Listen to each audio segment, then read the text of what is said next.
teman-teman, perkenalkan nama aku Dewi Fortuna dari Universitas Islam 45 Bekasi, jurusan Tarbiyah, Fakultas Agama Islam.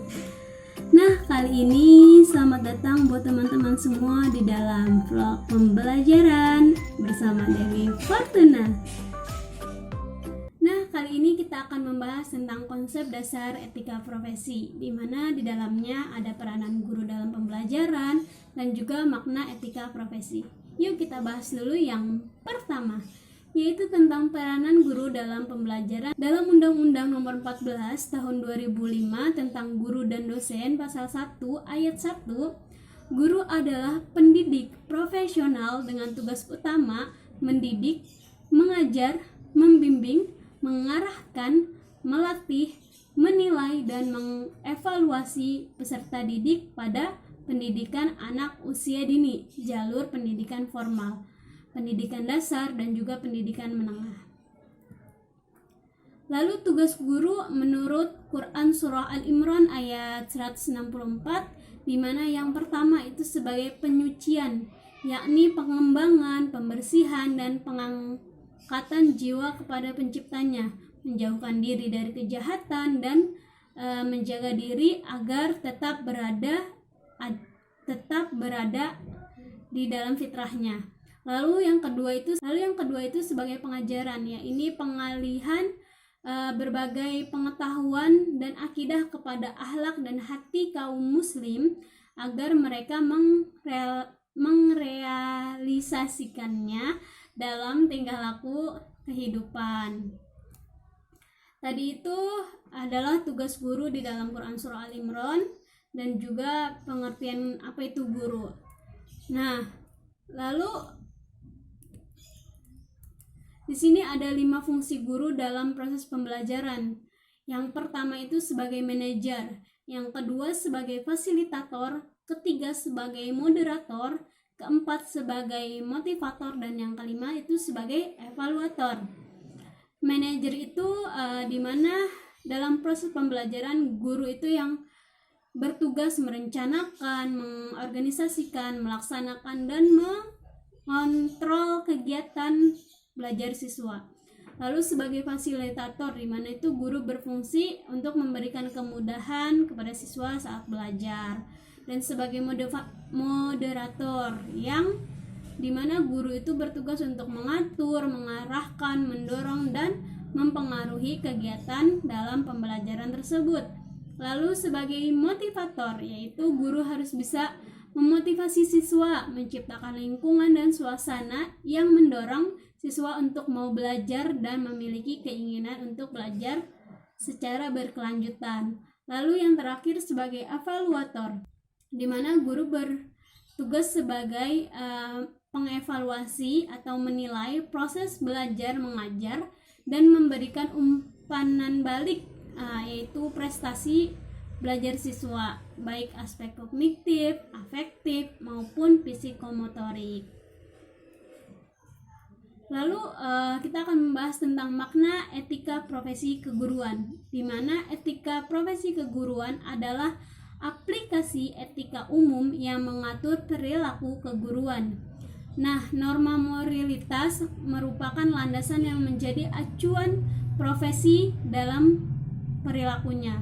Dasar perilakunya tidak hanya hukum-hukum pendidikan dan juga prosedur kependidikan saja yang mendorong perilaku guru itu, tetapi nilai moral dan etika juga menjadi acuan penting yang harus dijadikan sebagai landasan kebijaksanaannya. Nah, dengan demikian seseorang yang berprofesi sebagai guru hendaknya mempunyai keterampilan dan kemampuan yang lebih karena untuk menjadikan anak-anak penerus bangsa yang taat akan aturan-aturan agama dan negara. Dalam Islam, guru juga bertanggung jawab dunia dan akhirat dengan apa yang telah ditelaah kepada anak didiknya, sebagaimana yang sudah dijelaskan dalam Quran Surah Al-Imran ayat 164. Nah, tadi itu tentang konsep dasar etika profesi, yang dimana kita membahas tentang peranan guru dalam pembelajaran dan juga makna etika profesi guru. Nah, etika di sini itu kita artikan sebagai seperangkat aturan atau undang-undang yang menentukan baik perilaku benar atau salah. Lalu profesi itu berasal dari bahasa Inggris, yaitu profess, yang berarti janji untuk memenuhi kewajiban melakukan suatu tugas, khususnya secara tetap atau permanen. Gitu. Nah, etika di sini itu terbagi menjadi dua, yaitu ada etika umum dan etika khusus. Nah, etika umum adalah etika landasan perilaku yang dijadikan sebagai pedoman umum yang diberlakukan kepada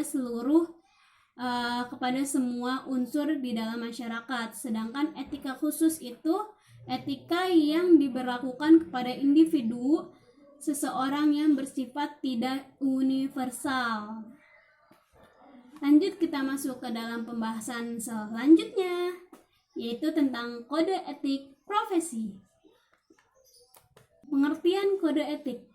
Kode artinya aturan, dan etik itu merupakan kesopanan atau tata susila. Nah, jika diartikan bahwa kode etik keprofesian merupakan suatu sistem peraturan atau perangkat prinsip-prinsip keperilakuan yang telah diterima oleh sekelompok orang-orang yang bergantung dalam himpunan organisasi keprofesian tersebut. Nah, ada 4 landasan normatif etika profesi, yaitu ada landasan tauhid, landasan keseimbangan, landasan kehendak bebas, landasan pertanggungjawaban. Nah, lalu fungsi kode etik profesi itu bagi para pengembang tugas profesi, yaitu menjadi acuan normatif dan juga operasional bagi para pemakai jasa layanan profesional. Dan juga kode etik dapat menjadi landasan jika dipandang perlu untuk mengajukan tuntutan kepada pihak yang berwenang dalam hal terjadinya sesuatu yang tidak diharapkan dari pembinaan profesi yang bersangkutan. Lalu bagi pembina dan penggerak kode etik dan penegak hukum, fungsinya itu sebagai perangkat landasan kode etik itu tidak bisa digunakan sewenang-wenangnya, harus bertindak sesuai keperluannya, termasuk perilaku, sanksi keprofesian bagi pihak-pihak yang terkait. Nah, jadi bagi orang-orang yang berada di dalam pembinaan dan penegakan kode etik serta penegakan hukum, mereka tidak boleh sembarangan dalam melaksanakan tugasnya.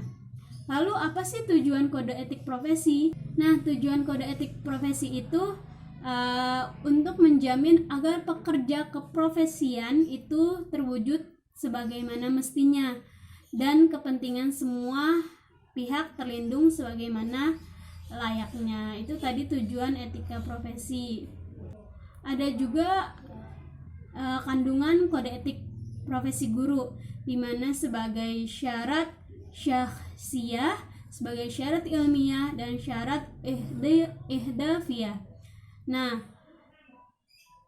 syarat profesionalisme guru dalam Islam itu ada beberapa. Yang pertama, harus sehat jasmani dan rohani, bertakwa, berilmu pengetahuan yang luas, berperilaku adil, berwibawa, ikhlas, mempunyai tujuan yang rabani, mempunyai merencanakan dan melaksanakan evaluasi, menguasai bidang yang ditekuni, dan lain sebagainya.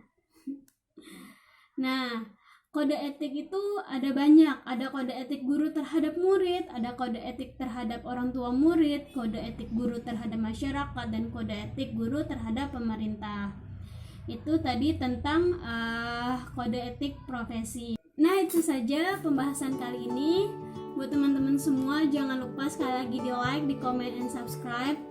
Dan mohon bantuannya, jangan lupa memberi saran untuk kebaikan channel ini. Untuk itu, kurang lebihnya mohon maaf. See you, goodbye, dan selamat ketemu di pembahasan selanjutnya. Assalamualaikum warahmatullahi wabarakatuh. Dadah.